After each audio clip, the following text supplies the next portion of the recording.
afternoon, and welcome to Madrid. I would like to start by thanking President Biden for coming to Spain to participate in the Madrid NATO summit. I'm also very glad to welcome you in the Moncloa Palace in your first visit as President of the United States. España y Estados Unidos.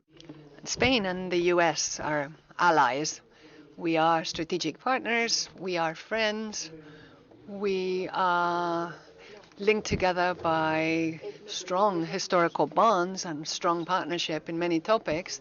And moreover, we share the desire to promote the principles of freedom, democracy, human rights, gender equality, and the state of law. And after over 20 years since the declaration that was signed by Secretary of State Madeleine Albright and the then Foreign Affairs Minister of Spain, José Piqué, in 2001, there's obviously been numerous changes that have affected transatlantic and relations between Spain and the US. And that is, dear Mr. President, why I'm so happy to announce this new joint declaration between the US and Spain, which will help to strengthen the relations between Spain and the US. In this declaration, we are doing a lot of different things. First of all, we are reinforcing our support for a rules-based international order. And it's very important to say that today here in Madrid as a consequence of the holding of the NATO summit here, because Putin's invasion of Ukraine is a clear violation of international law, a direct attack on our shared values, and it demonstrates the need to redouble our efforts to support that rules-based international order. And one of the main consequences of Putin's war has actually been the revitalization of the transatlantic alliance. When Europe's security was at stake, what every ally has done, including Spain, has been to respond decisively, reinforcing our eastern flank whilst recognizing the threats that come from the southern flank, and therefore the importance for the alliance to develop everything that's been called the Alliance 360 strategy. And Spain has practically, Mr. President, doubled its military presence in Latvia with the recent deployment this very week of an anti-air defense system in the Libardes Air Force Base. The Spanish contingent in Latvia is now of 592.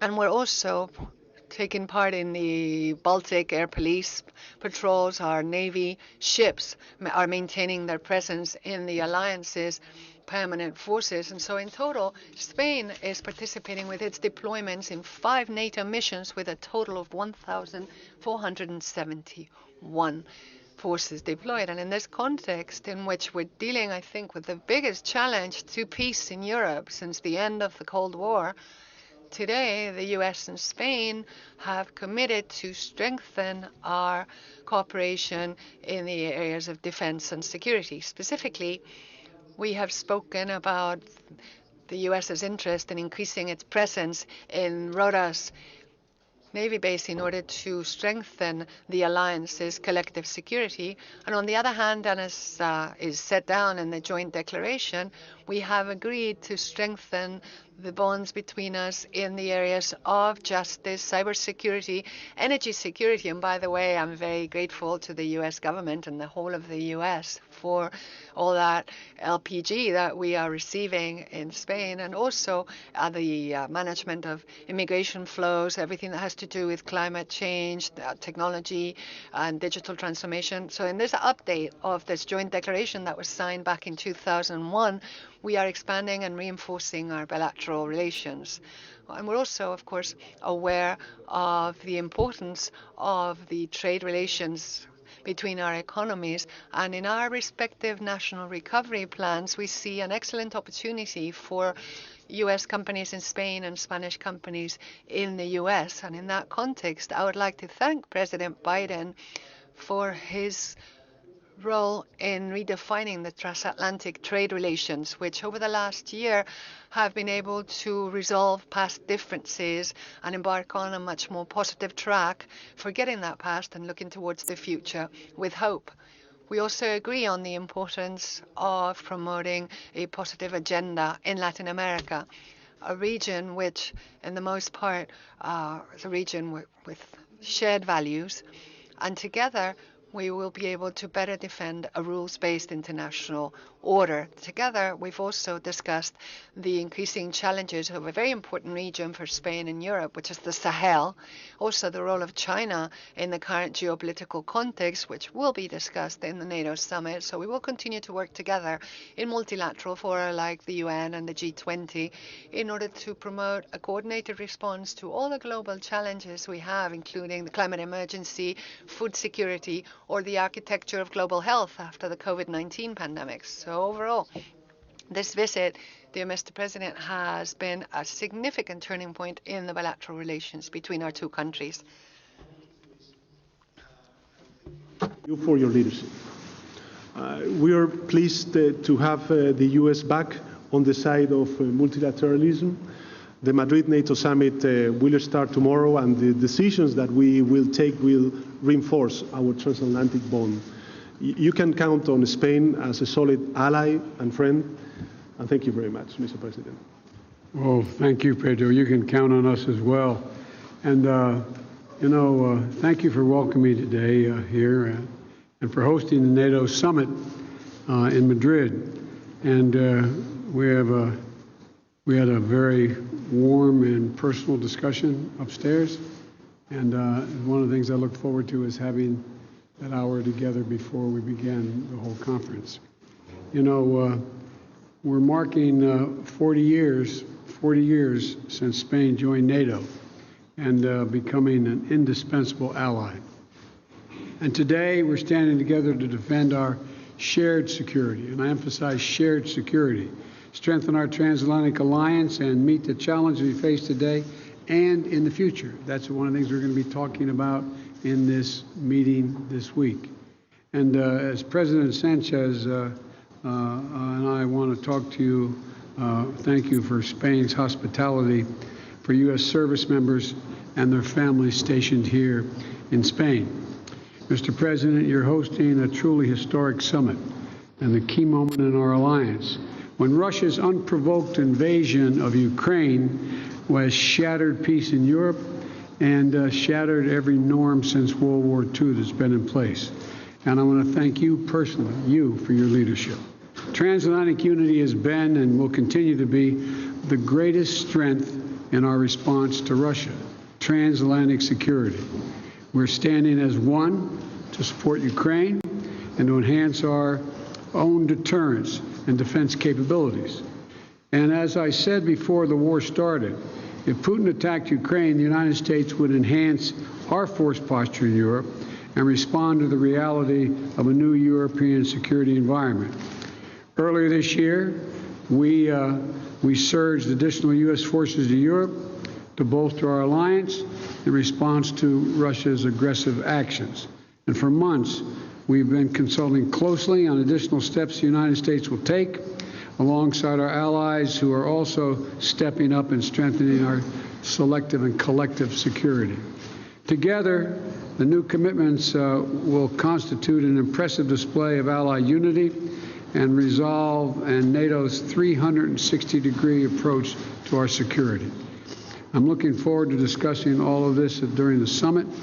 But, Mr. President, you and I discussed today, we're going to work on an agreement to increase the number of U.S. naval destroyers stationed at Spain's Rota Naval Base, which will also enhance the bilateral defensive relationship between Spain and the United States. We expect that to occur much sooner than later. And I welcome the steps that Spain has taken in solidarity with our allies that we're facing heightened threats on their borders, including sending additional capabilities you referenced to Latvia. Thank you, Mr. President. And I'll be laying out additional steps the United States is going to take with our NATO colleagues in our summit tomorrow. But the bottom line is this. Together, the alliance is strengthening its posture, is dealing with the threats and strengthening our posture against the threats from the East and challenges from the South. NATO is focused on all directions and domains, land, air, and sea. And, Mr. President, we also discussed how the United States and Spain and other allies are keeping needed weapons and equipment flowing to Ukraine. So they're standing up in ways that I don't think anyone anticipated, showing enormous bravery, enormous resolve. And we're continuing to tighten sanctions on Russia as well. We're providing assistance to the government and the people of Ukraine as they respond to this unprovoked assault on their lives and their democracies. Sometimes I think Putin's objective is just to literally change the entire culture, wipe out the culture of Ukraine, the kinds of actions he's taking. And I want to particularly thank you, Mr. President, and the people of Spain for the support you've shown in welcoming more than 140,000 Ukrainian citizens refuge here in Spain. That's remarkable, and it's a testament to your people. And it's a testament to the spirit and resolve not only of the Spanish people, but of your leadership, and to stand up for what is right in a moment of crisis. Our shared democratic values, together with our long history of friendship, make Spain and the United States strong partners on all the issues that we face together. In the Western Hemisphere, Spain and the United States are working together with other countries in Latin and the Caribbean areas to reinforce democratic institutions, strengthen the rule of law, spread economic prosperity, and advance transformative approaches to manage migration. We're looking to do more together in Africa as well to promote stability and economic growth.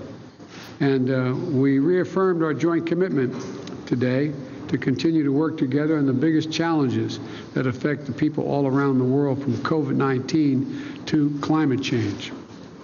And we're releasing a joint declaration that reaffirms our shared values, reflects the full breadth of our cooperation, and we have asked our teams to follow up on the substance of the joint declaration so they become known to everyone.